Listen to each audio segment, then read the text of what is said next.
자, 이렇게 전부 뜯어보니까 어떻습니까? 대단하죠? 최악의 매국노이자 과두파 지도자, 과두파의 정신적 지주, 귀족파로 몰려 추방된 부잣집 도련님, 올림포스가 아닌 자연 철학을 신봉한 의사, 모두까기 인형 희극 작가, 그리고 반전통주의자 시인까지. 골 때리죠? 그러니까 저 술판에 모인 사람들은 적어도 아테네 민주파가 보기엔 눈에 가시 같은 놈들, 불온하게 짝이 없는 모임, 좀 더 간결하게는 공공의 적이었던 셈입니다. 지금까지 우리는 플라톤이 향연을 집필했던 기원전 5, 4세기의 아테네를 구석구석 훑어봤습니다. 이제 이 채널이 철학 채널인지 아니면 역사 채널인지 거의 구분이 안 될 정도이죠. 잠깐 연표 정리를 해봅시다. 기원전 431년, 장차 30년, 무려 30년간이나 지속될 펠로폰네스 전쟁이 시작됐고, 그로부터 8년 뒤인 423년경엔 플라톤이 태어났습니다. 413년 시칠리아 원정이 대실패하면서 아테네 폐석이 짙어졌고, 404년 결국 스파르타에게 항복하게 됩니다. 이후 아테네에서 민주정이 폐지되고 그 악명 높은 30인 참주정이 시작됐으며, 그 수장이 바로 플라톤의 외당숙인 크리티아스였죠. 그러나 이듬해 403년 트라시플로스 장군을 중심으로 한 민주파의 무장봉기로 30인 참주정은 무너졌고, 아테네는 다시 민주정으로 복귀하게 됩니다. 기원전 4세기가 시작된 399년, 민주파는 과두파의 정신적 지주처럼 보였던 소크라테스에게 사형을 선고했고, 그로부터 4년 뒤인 395년, 아테네 민주파는 다시 그리스의 패권을 잡기 위해 코린토스 전쟁에 돌입합니다. 이 전쟁은 기원전 387년에 끝났고, 그로부터 몇 년 뒤인 384년에서 379년 사이쯤 마침내 플라톤이 향연을 집필하게 됩니다. 다시 말해 향연은 격변기 속에서 적힌 저작입니다. 이런 역사적 맥락을 놓친다면 향연이 한낱 연애 이론이나 혹은 형이사학처럼 읽혀버리게 되니 역사를 꼭 염두에 두시는 걸 권장해 드립니다. 혹시 저번 영상을 놓치신 분들은 위에 링크를 참조해 주시면 감사하겠습니다. 좋습니다. 그럼 계속 가봅시다. 향연을 펼쳤을 때 가장 먼저 눈길이 가는 것은 작중 설정된 시간대입니다. 언제냐고요? 고대 아테네에선 매년 1월마다 레나이아라는 축제를 열었습니다. 그런데 이때 그냥 술 먹고 노는 거 말고도 아테네인답게 비극 경연도 같이 개최했습니다. 향연의 시간대는 바로 이 레나이아 축제, 좀 더 정확히는 기원전 416년 열린 레나이아 제2비극 경연에서 아가톤이 우승을 했던 날로 설정되어 있습니다. 그래서 이걸 축하하기 위해 소크라테스를 비롯한 친구들이 아가톤의 집으로 모였고, 거기서 하룻밤 동안 철학적 향연을 펼쳤다라는 뭐 대충 그런 설정입니다. 그런데 기원전 416년이면 플라톤이 대략 7살 때입니다. 아이가 성인들의 거침없는 음주감과 펼쳐지는 향연 자리에 있었다는 것도 말이 안 되지만, 설령 그랬다 손 치더라도 그때 들었던 7명의 연설 내용을 모조리 다 기억해서, 그것도 30년이나 지난 뒤에 그걸 전부 글로 옮길 수가 있겠습니까? 아니, 무슨 아스퍼거 증후군이에요? 당연히 향연은 플라톤의 창작물입니다. 따라서 우리는 작가의 의도를 살펴보기 위해 플라톤이 설정한 기원전 416년이라는 시간대에 집중해 볼 필요가 있습니다. 묻건대 어떤 시점입니까? 아, 맞습니다. 아테네를 재앙의 구렁텅이로 밀어넣었던 펠로폰네스 전쟁이 벌어지기 3년 전입니다. 그리고 이를 통해 플라톤이 의도한 바는 명약 관화합니다. 재앙이 벌어지기 전 소크라테스와 그의 벗들이 이미 에로스의 도덕화의 가르침을 펼쳤음을 보여주고 싶었던 것입니다. 다시 말해 철학자들이 이 병등시대를 그 누구보다 빨리 진단하고 해결책까지 내놓았다는 거죠. 그리고 동시에 아테네 민주파는 그런 철학자들을 추방시키고 죽였다는 거죠. 물론 저 철학적 해결책이 얼마나 유효한 것인지에 대한 문제는 좀 더 따지해 볼 일이지만, 좌우간 플라톤의 의도는 그러했습니다. 이건 향연의 인물 구성에서도 잘 드러납니다. 왜냐하면 인물들이 하나같이 반시대적이거든요. 그러니까 아테네 민주파에게 전혀 우호적이지 않았다는 뜻입니다. 한꺼풀만 뜯어볼까요? 향연에선 총 7명이 등장합니다. 창가를 부른 순서대로 나열하자면 파이드로스, 파우사니아스, 에릭시마코스, 아리스토파네스, 아가톤, 소크라테스, 그리고 알키비아데스입니다. 그런데 내막을 들여다보면 이 인물들은 당대 아테네 민주파 시점에선 하나같이 민주파에 대해 비판적이었던 불온한 인간들입니다. 일단 소크라테스를 말할 필요도 없겠죠. 그렇다면 알키비아데스는 어떤가요? 이건 이미 1편에서 잠깐 알아봤었죠. 아테네 최악의 매국노이죠. 소크라테스의 애인이며 과도적 성향이 농후했던 군사적 천재, 그가 바로 알키비아데스였습니다. 그리고 오늘 이 자리에선 이 알키비아데스가 왜 매국노가 됐는지를 잠깐 들여다볼 필요가 있겠습니다. 일단 펠로폰네스 전쟁 중 아테네에게 가장 참혹한 패배였던 시칠리아 원정을 처음 제안했던 사람이 바로 알키비아데스였습니다. 저번 시간에 이 시절 아테네 미네가 굉장히 호전적인 곳이라고는 말했었죠.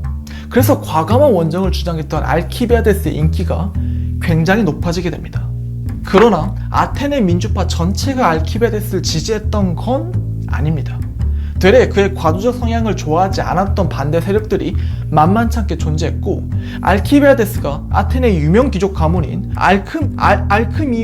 알크마이오니다이, 이름 참 어렵네. 여튼 이런 아주 유명한 귀족 가문 출신이었다는 것 역시도 만만찮은 걸림돌로 작용했습니다.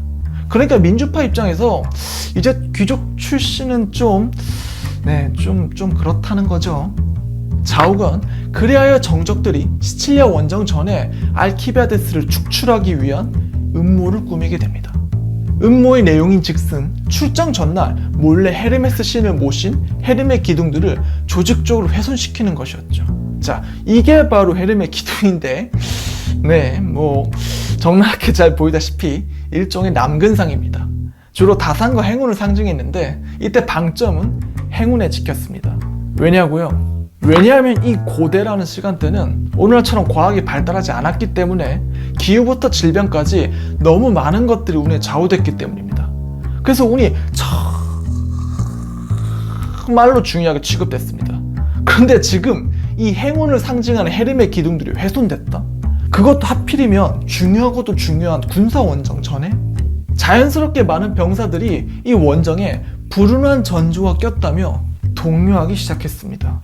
그리고 알키비아데스의 정적들은 마치 기다렸다는 듯이 이것이 귀족주의자의 모반 음모라고 몰아붙였죠. 그리고 무지성으로 알키비아데스에게 신상 파괴, 그러니까 신성 모독죄 혐의를 씌워버리게 됩니다.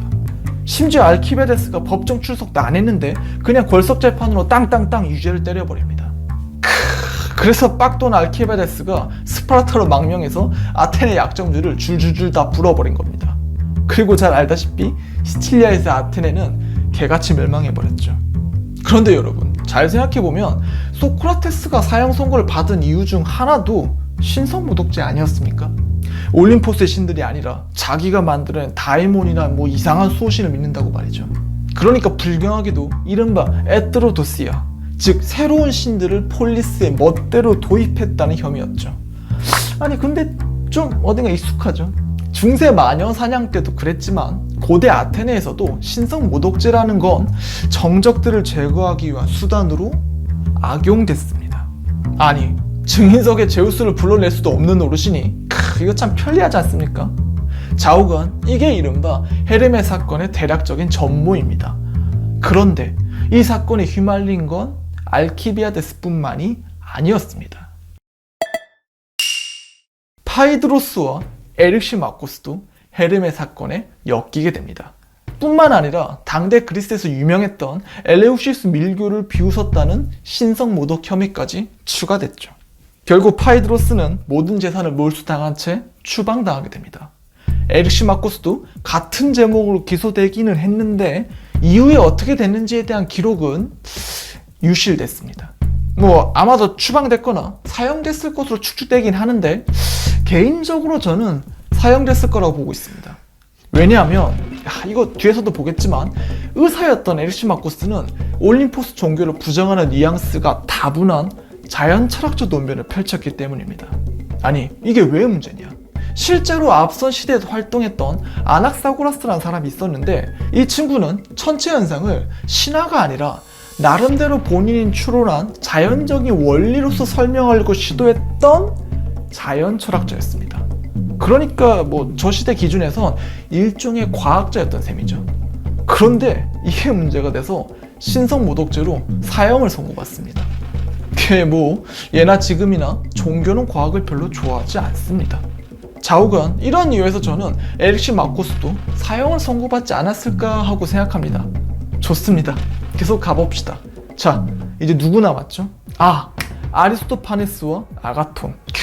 이 둘도 만만치 않은 이력의 소유자입니다. 일단 아리스토파네스의 경우에 고대 그리스의 최대 희극 작가입니다. 구름에선 소크라테스를 비판하기도 했지만 다른 작품에선 아테네 민주파의 전쟁과 선동 정치를 거침없이 풍자했던 인물이기도 했습니다. 그러니까 일종의 그리스판 모독각의 인형이었다고 보시면 되겠습니다. 자, 그럼 아가톤은 비극의 대개혁자입니다. 아가톤 이전까지 고대 그리스에서 창작이라고 하는 건 기본적으로 신화나 역사적 사실을 참고하여 창작하는 것이었습니다. 그러니까 호메로스가 트로이 전쟁을 다뤘던 방식이 모범이었단 소리죠. 트로이 전쟁은 역사적 사실이고 이걸 올림포스 신화와 결부지어서 노래했지 않습니까? 일리아스를 읽어보면 트로이 전쟁에서 막 전쟁의 신 아레스가 개입하고 제우스가 구름 위에서 그 전쟁을 관전하면서 껄껄껄 웃고 개판이죠. 그런데 이 신화와 역사로부터 벗어나서 그냥 자유롭게 가상의 줄거리를 짜면서 창작했던 최초의 인물이 바로 아가톤입니다. 아니, 근데 이게 왜 불온한 건가? 간략히 말해 전통으로부터 벗어날 수 있었기 때문입니다. 이를테면 올림포스 신화에 천착한다면 제우스를 주신으로 받아들여야만 합니다. 그런데 잘 알다시피 제우스는 여자만 보면 사족을 못 쓰는 그런 망난이죠. 제가 지금 노딱 걸릴까봐 구체적으로 말은 못하겠는데 좌우간 제우스의 여성 편력은 정말이지 인간 말종 그 자체입니다. 그래서 자연스럽게 묻게 되죠. 이따위 것도 신이라고? 그것도 올림포스의 지배자라고? 그런데 이 비슷한 반문은 우리만 한 게 아니라 저 시대 플라톤도 했습니다. 국가 3권에 보면 그런 내용이 나옵니다. 올림포스 신화가 너무 쌍스럽고 너무 비도덕적인 측면이 많다고, 이런 거 시민들의 교육에 하등 도움이 되지 않는다고. 철인왕이라면 현명하고도 도덕적이면서도 모름지기 엄근진해야 하는데 그런 철인왕이 재단에서 섬기는 게 남봉꾼 제우스다? 이거 이렇게 하면 그림 안 나오거든요. 그런데 플라톤은 전통적으로 계승되던 신화를 비판하는 것에서만 또 멈추지 않았습니다.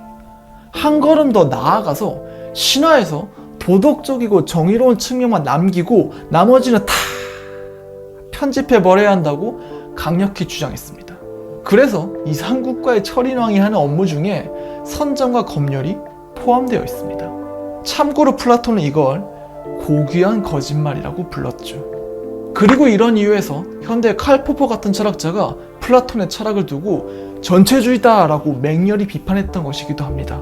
이른바 열린 사회의 적들, 이거 되게 유명하죠. 좌우간 플라톤은 철학자에 의한 전통의 변혁을 강조했습니다. 그러니까 저 시대 기준으로는 강력한 반전통주의자이자 급진주의자였다고도 볼 수 있습니다. 그러니 비극의 자유로운 창작을 처음 개진했던 아가톤의 방식은 확실히 플라톤의 기획과 조응하는 바가 컸던 거죠. 자, 이렇게 전부 뜯어보니까 어떻습니까? 대단하죠? 최악의 매국노이자 과두파 지도자, 과두파의 정신적 지주, 귀족파로 몰려 추방된 부잣집 도련님, 올림포스가 아닌 자연철학을 신봉한 의사, 모두까기 인형 희극 작가, 그리고 반전통주의자 시인까지.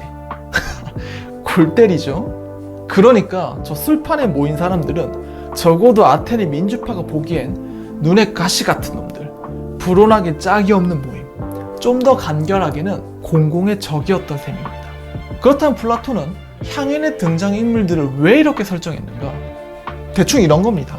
펠로폰네스 전쟁 이후로 아테네가 계속 개판으로 돌아가고 있는데 이건 에로스가 미쳐 날뛰기 때문이다. 그런데 문제가 터지기 이전부터 이 에로스의 도덕화를 강하게 주장하고 또한 치열하게 논증하려고 했던 현명한 사람들이 있긴 했다. 그런데 민주파 너희들이 니들 입맛에 안 맞는다고 그 중요한 사람들을 죽이고 추방시켜버렸다. 이 나쁜 놈들. 그러니까 인물 구성에서부터 플라톤의 정치적 의도가 선명하게 드러나는 겁니다. 아테네 민주파를 비판하고 소크라테스와 그 벗들을 복권하겠다는 거죠. 다시 말해 향연은 일종의 프로파간다입니다. 그렇다면 이 공공의 적들이 저 술판에서 무슨 불온한 노래를 불렀을까요? 허허, 요건 다음 시간에 마저 알아보도록 하겠습니다. 위아 마칩니다. 총총.